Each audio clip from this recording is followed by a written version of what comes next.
هلو يا مساء الفل، أهلا بيكم في قناة دكتور ساينس والدكتور سمر.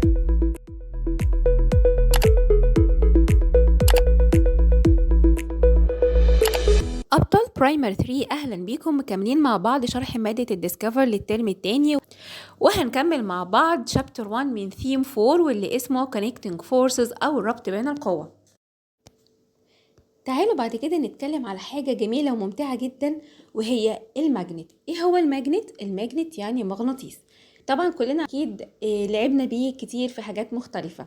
فالماجنت عارفين عنه ايه؟ ان هو بيجذب الاشياء ليه. طيب هل هو بيجذب كل الاشياء اللي بيقابلها ليه ولا اشياء معينة؟ طبعا الماجنت ما بيجذبش كل objects ليه. ليه؟ لان هو بيجذب الميتالز بس. ايه هي الميتالز؟ الميتالز اللي هي المعادن. طب هل الماجنت ممكن يجذب كل المعادن اللي موجودة في الدنيا؟ لا، الماجنت بيجذب معادن معينة، من ضمنها الايرن اللي هو الحديد، الكوبالت اللي هو الكوبالت، والنيكل اللي هو معدن اسمه النيكل. فالماجنت يقدر يجذب الاشياء المصنعة من الميتالز دي، سواء ايرن او نيكل او كوبالت. تعالوا عشان نفهم اكتر ناخد شوية امثلة كده. عندنا حاجات هنصنفها هل هي attracted to the magnet يعني تنجذب إلى المغناطيس، ولا not attracted to the magnet لا تنجذب للمغناطيس. عندنا glass cup. الجلاس كاب ده اللي هو كوباية إزاز، هل هي تنجذب للمغناطيس ولا لا تنجذب للمغناطيس؟ طبعا لا تنجذب للمغناطيس. طيب نيل، النيل يعني المسمار. المسمار ده مصنوع من الحديد، ينجذب للمغناطيس ولا لا ينجذب؟ طبعا ينجذب للمغناطيس. طيب كي، مفتاح معدن، طبعا ينجذب للمغناطيس.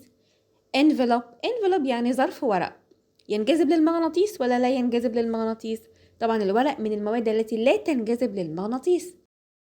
طيب paper clip، دبوس ورق، ينجذب للمغناطيس ولا لا ينجذب؟ طبعا مصنوع من معدن فينجذب للمغناطيس.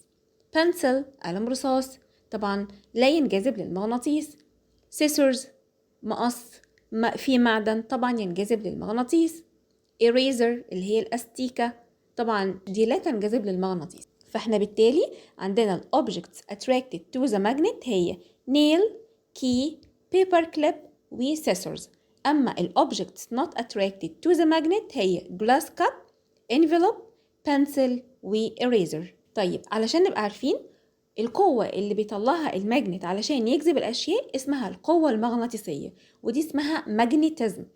فإذا الماجنتيزم هي القوة المغناطيسية بتاعت الماجنت. تمام كده؟ طيب هل إحنا بس بناخد الماجنت عشان نلعب بيه كده وخلاص؟ لا، في استخدامات للماجنت في حياتنا اليومية. تعالوا نشوف زي إيه. أول حاجة إحنا ممكن نستخدم الماجنت علشان نعلق نوت صغيرة كده زي اللي بنحطها على التلاجة عشان نكتب فيها نوتس وحاجات مهمة معينة، وبالظبط زي الألعاب اللي ماما بتحطها على التلاجة، أشكال الفواكه والحاجات دي.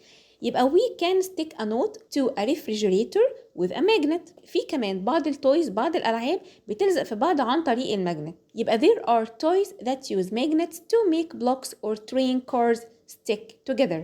في كمان اللعبة بتاعت النشان. اللعبة دي بتبقى عبارة عن بورد، البورد دي بتبقى فيها ماجنت، وانت بتحدف الأسهم بتاعت النشان دي بتلزق في البورد عن طريق الماجنت. يبقى some dartboards use magnets to make the dart stick to the board.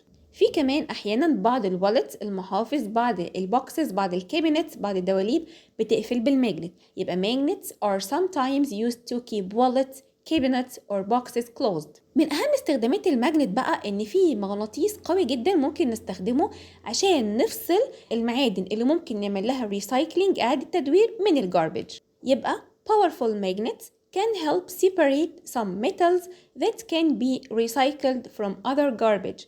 زي مثلا أزايز الكنز، زي أي حاجات معدنية اترمت في الجاربج وممكن يعيد استخدامها مرة تانية. هنبقى بخير لو فضلنا سوا. وودي سلينكي، ده مغناطيس، خدوا بالكم. ما تخافش يا سلينكي، هننزلك. يستحسن انك تبص على اللي بيحصل هنا. بسرعة امسكوا أي معدن.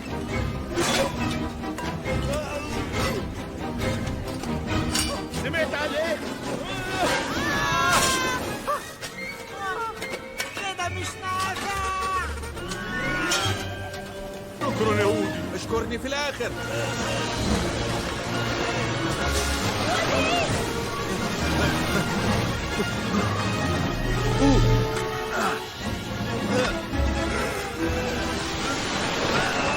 روح روح.